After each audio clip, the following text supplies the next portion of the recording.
Dear Starseed from Gaia, the man coming for you has been transformed by everything he once had to lose. I am Ophelia, emissary of the Galactic Federation of Light, and the reunion guides are speaking through me with a message your heart was prepared to receive today.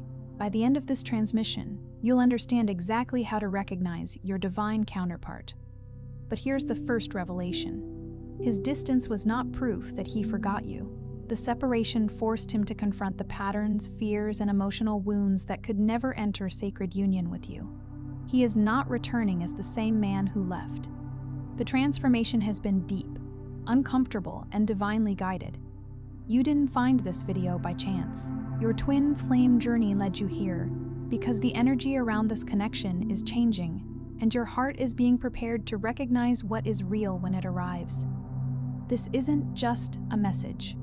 It's a moment of divine intervention, like this transmission, to affirm to the universe, my heart is ready for divine love. Subscribe if you're aligning with sacred union, and comment, 11 if your heart is awakening to divine truth. Your heart knows why you're here. You found this video for a reason, and the reason is not comfort, it is preparation. If you sense that your divine counterpart is close but something invisible still stands between you, the divine love frequency code was created to dissolve exactly that barrier. It is not another book about waiting. It is an activation manual, direct from the Arcturian Council, for souls who are ready to stop hoping and start signaling. The link is below in the first pinned comment, but only briefly. And now, let yourself feel the truth of what is unfolding without trying to rush ahead of it. The transformation he went through was not simply a change in his habits, his appearance, or the way he presents himself to the world. It reached into the part of him that once believed he could remain disconnected from his own heart and still experience the kind of love his soul was asking for. Something deeper than circumstances began moving through him, like water finding a crack in stone. It may not have happened loudly. It may not have been announced to anyone. Yet in the quiet places where no image could protect him and no distraction could keep him occupied, the truth began to rise. There are people who change because life becomes uncomfortable. They change because they lose something, because consequences finally catch up with them, or because the identity they built can no longer protect them. But there are others who change because something within them begins to remember. A deeper truth rises through the distractions. A quiet awareness begins to interrupt the old patterns. And no matter how far they run from it, they can no longer return to the person they were. This kind of remembering can feel like an inner awakening after years of sleep. At first, it may feel unsettling. The familiar mask begins to feel heavy.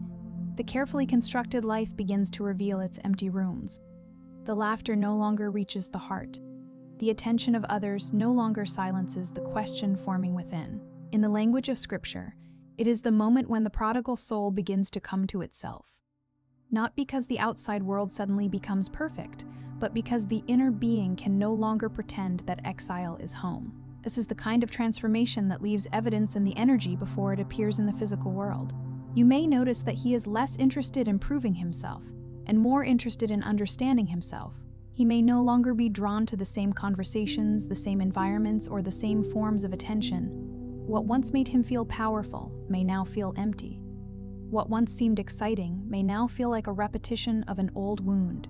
He may begin questioning the version of success he inherited, the definition of freedom he used to defend, and the ways he confused being desired with being loved. The old applause may become strangely quiet. The same room that once felt like belonging may begin to feel like a place where he abandoned himself. This is not always an easy realization. It can be painful to discover that some of what you called independence was actually isolation, and some of what you called confidence was a shield built around fear. That does not mean his path has been perfect. It does not mean he's never been confused, afraid, or tempted to retreat. Transformation does not erase the human being. It changes what the human being can no longer tolerate within themselves. The old defenses may still appear, but they do not feel like home anymore. The old distractions may still call to him, but something in his heart recognizes the cost of answering. He may still have moments when he becomes silent, uncertain, or overwhelmed by the depth of what he feels. A soul can awaken before the personality knows how to carry that awakening. He may take one step forward and then pause at the threshold, not because the connection means nothing, but because truth asks more of him than fantasy ever did. Yet even in those pauses, something is changing. The seed beneath the soil is not inactive simply because you cannot see the stem. For many souls, the deepest block to divine love is not the absence of a counterpart, it is the presence of an identity, built around surviving without true intimacy. A person can say they want love while unconsciously organizing their entire life around avoiding the vulnerability that love requires. They can desire closeness and still choose distance. They can feel the pull towards someone and still create confusion because clarity would demand responsibility. This pattern is often formed long before the divine connection appears. It may begin in childhood, through rejection, betrayal, emotional neglect, or the lesson that needing others is dangerous. Over time, the heart learns to build walls and then forgets that it built them. A person may sincerely pray for love while secretly praying never to be exposed. The counterpart then becomes a mirror of the contradiction. The soul reaches forward while the wounded self pulls back. This is why the transformation had to reach him before the connection could be fully recognized. He needed to see the difference between attraction and alignment, between chemistry and emotional safety, between wanting someone and being prepared to meet them with honesty. He needed to understand that love is not only the feeling that rises when another person awakens something inside you. Love is also the willingness to become accountable for what that feeling asks you to change. The Bible says that love rejoices with the truth. That means real love cannot remain dependent on illusion. It cannot be sustained by hidden motives, half-spoken promises, or the hope that one person will carry the entire emotional weight. His transformation has been teaching him that if he wants the blessing, he must also become responsible for the vessel that receives it. A sacred connection cannot be held by an unprepared consciousness without eventually exposing every place where fear is still in control. And you have been changing too. Perhaps you thought you were simply waiting for him to become ready, but your own heart has been moving through its initiations. You have been learning not to confuse longing with proof. You have been learning that a connection can be spiritually significant and still require boundaries, communication, and grounded action. You have been learning to honor the intuitive knowing within you without abandoning discernment. Your transformation may have happened through tears no one witnessed, through prayers whispered in the dark, through the difficult decision to stop chasing explanations. You have been asked to separate the voice of intuition from the voice of anxiety. Intuition is often quiet, steady, and spacious. Anxiety demands immediate answers and interprets every silence as danger. One leads you back to yourself. The other pulls you away from your center. This is where many people struggle with sacred union. They feel the depth of a connection and assume that depth alone guarantees fulfillment. But the soul may use a powerful connection to awaken you without asking you to accept inconsistency, silence, or emotional neglect. A divine bond does not require you to betray yourself in order to preserve it. If the connection is real, it will gradually lead both people toward greater truth, not toward endless anxiety. Remember the wisdom: by their fruits you shall know them. The fruit of a healthy spiritual connection is not constant confusion. It is greater self-respect, greater honesty, deeper compassion, and a more courageous relationship with reality. The connection may challenge you, but it should not require you to become smaller. It may bring wounds to the surface, but it should also create the conditions for those wounds to be healed. The first key is the worthiness unlock. You must allow yourself to receive the love you have spent so much time imagining. Not merely dream about it. Not merely recognize it in someone else. Receive it. Many people carry an invisible belief that love will arrive after they become more beautiful, more successful, more healed, more patient, or more spiritually advanced. Beneath that belief is the fear that their natural self is not enough, so they turn self-improvement into a negotiation with life. They say, "When I become everything I am supposed to be, then I will be chosen." But your worth was never a reward waiting at the end of your healing. Healing does not make you deserving. It helps you stop arguing with the truth that you already are.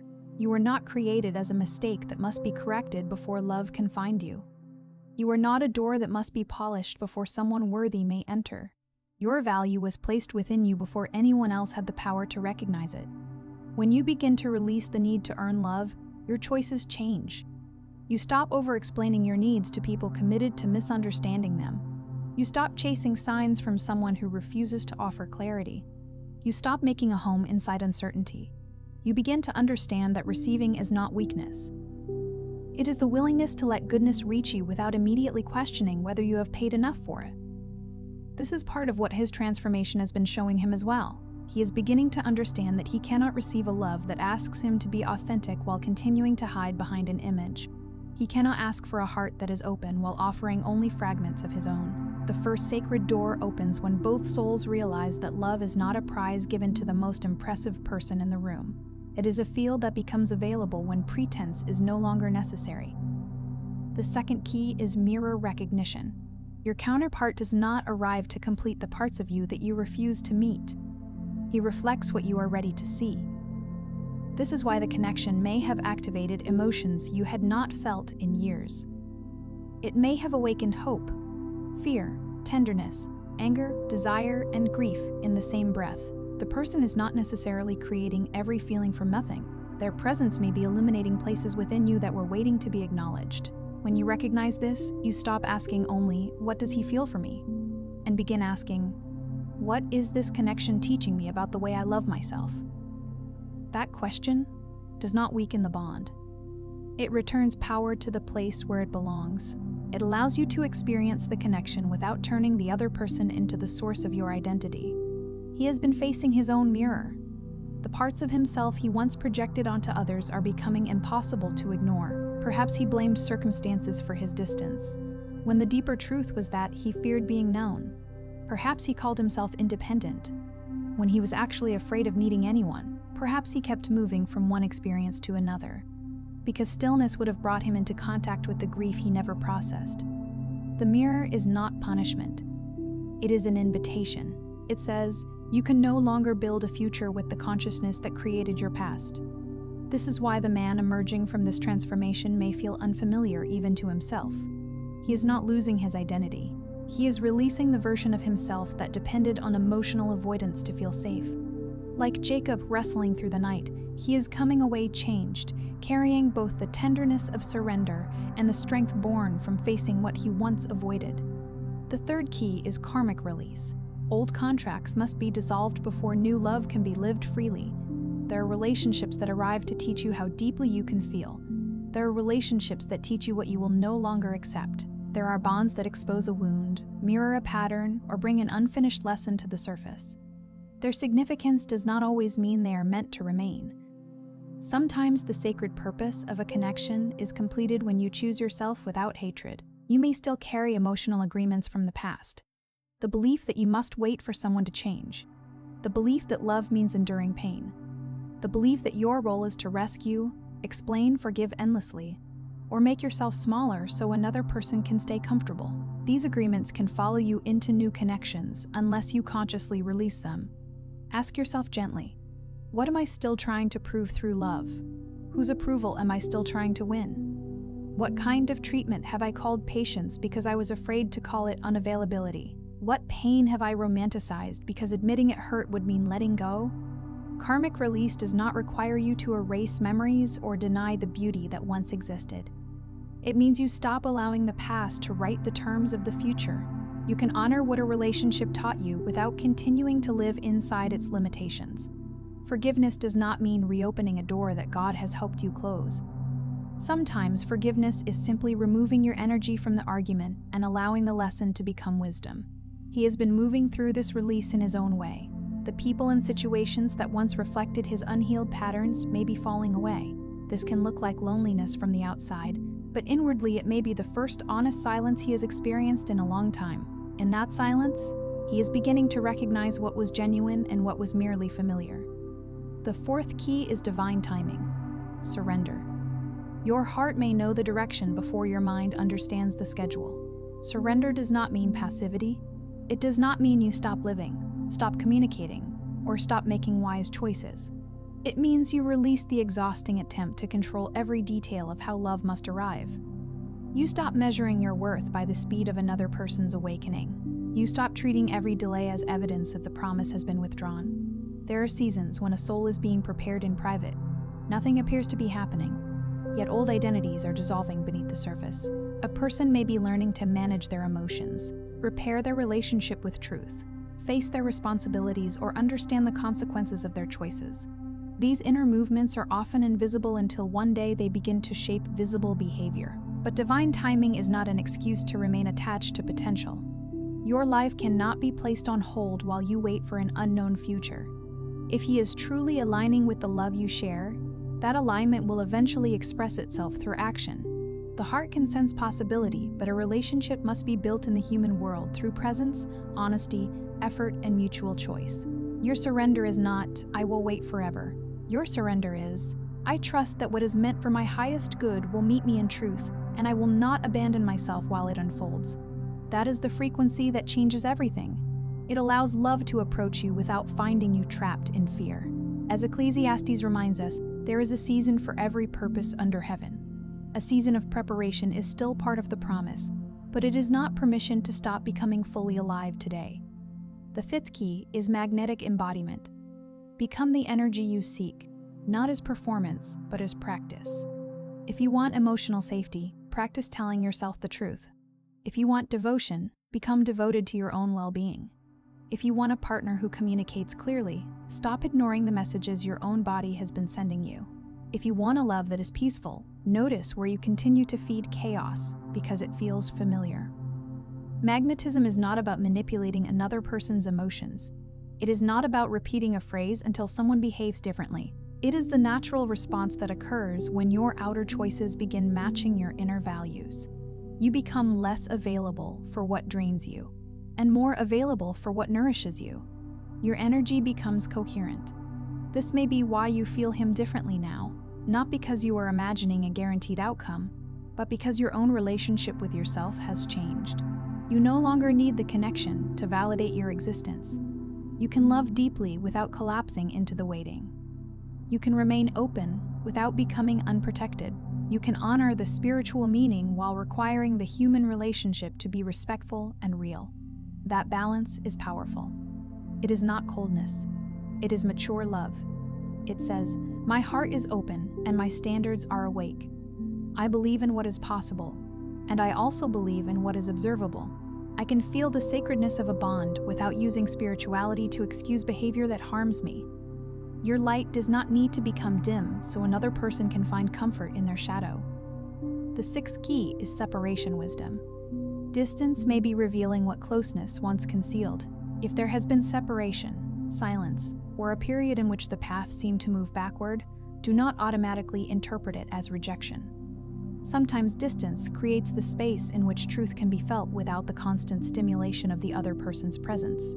It reveals whether the connection was built on compulsion or consciousness. But separation wisdom must be held with discernment. Distance is only preparation when it produces growth. If it produces repeated harm, obsession, manipulation, or the loss of your identity, then the lesson may be asking you to step away rather than wait for a reunion. A sacred connection should expand your life, not consume it. The time apart may be teaching him that he cannot return with the same words and the same patterns. It may be teaching you that recognition is not the same as readiness. When two people come back together after genuine transformation, they do not simply resume the old story. They meet as different people. They speak differently. They listen differently. They take responsibility without being forced. The seventh key is reunion readiness. The final lock opens from within. Reunion is not only the moment someone comes toward you. It is the moment you can remain fully yourself while love approaches. It is the moment you do not have to choose between connection and peace. It is the moment both people can meet without asking the other to carry the wounds they refuse to heal. You are preparing for a love that does not require you to abandon your intuition or your boundaries. He is preparing to approach from a place that is less defended, less divided, and more honest. The transformation matters because the old version of him may have been capable of desiring you without being capable of honoring what the connection required. The emerging version is learning that desire must become decision, and decision must become consistent action. This is where the heart becomes quiet. Not because you no longer care, but because you no longer need to force the answer. You can let the next chapter reveal itself through reality. You can allow communication to be clear. You can watch for reciprocity. You can trust that love worthy of your soul will not demand that you remain permanently confused. The deepest revelation is this: the transformation you have been waiting to witness in him has also been occurring in you. You were never standing outside his process, powerless and forgotten. You were being returned to your own center. Every moment that made you question your worth was an invitation to reclaim it. Every delay that exposed your impatience was an invitation to discover the difference between urgency and knowing. Every heartbreak that made you afraid to love again was opening a deeper chamber where love could become wiser. You are not being asked to become someone else so that he can choose you. You are being released from the version of yourself that believed being chosen was the highest expression of love. It is not. The highest expression of love is mutual recognition, honest presence, and the freedom to remain whole within connection. If he is coming toward you from the transformation this path has initiated, he will not come only with longing. He will come with greater clarity. He will understand that your heart is not a place to visit when loneliness arrives. He will understand that a sacred bond must be treated with care. He will understand that his past may explain his fear, but it cannot excuse the harm caused by allowing fear to lead. And you will recognize him not merely because the feeling is intense, but because something in the relationship feels more truthful. Your nervous system will not have to constantly decode silence. Your intuition will not have to compete with contradictory behavior. You will not be required to diminish your needs to preserve the connection. The love will still be deep, but it will no longer ask you to live in emotional scarcity. Before you sleep tonight, place your hand over your heart and breathe slowly. Do not ask for a sign from fear. Do not demand a timeline from the unknown. Say to yourself, I am worthy of a love that is clear, mutual, and aligned. I release the need to chase what is meant to meet me. I remain open to love, and I remain faithful to myself. Let those words move beyond your mind. Let them reach the part of you that has been waiting for permission to rest. You do not have to force his transformation. You do not have to monitor every movement. You do not have to convince the universe that your love is real. If this connection is aligned with your highest path, it will be strengthened by truth, not threatened by it. The man who is coming toward you is not simply leaving an old life behind. He is learning how to become someone who can stand inside the love he once only desired from a distance. And you are learning how to receive that love without surrendering the self you fought so hard to recover. That is the sacred meeting point. Not fantasy, not fear, not endless waiting. Two people arriving with open eyes, honest hearts, and the courage to choose what their souls have been preparing them to recognize. Before you scroll, take a moment to be part of what's forming here. Drop one intention in the comments, something real from your heart journey. Then respond to someone else's with encouragement or love. This isn't content, it's collective healing. Love multiplies when hearts connect. If something in this message resonated, don't keep it to yourself. Someone in your life is waiting for this exact activation. Share it, and if you felt a soul nudge, subscribe. Stay in the flow of divine love guidance. You're not just watching, you're healing. This is your sacred space. And we're just getting started.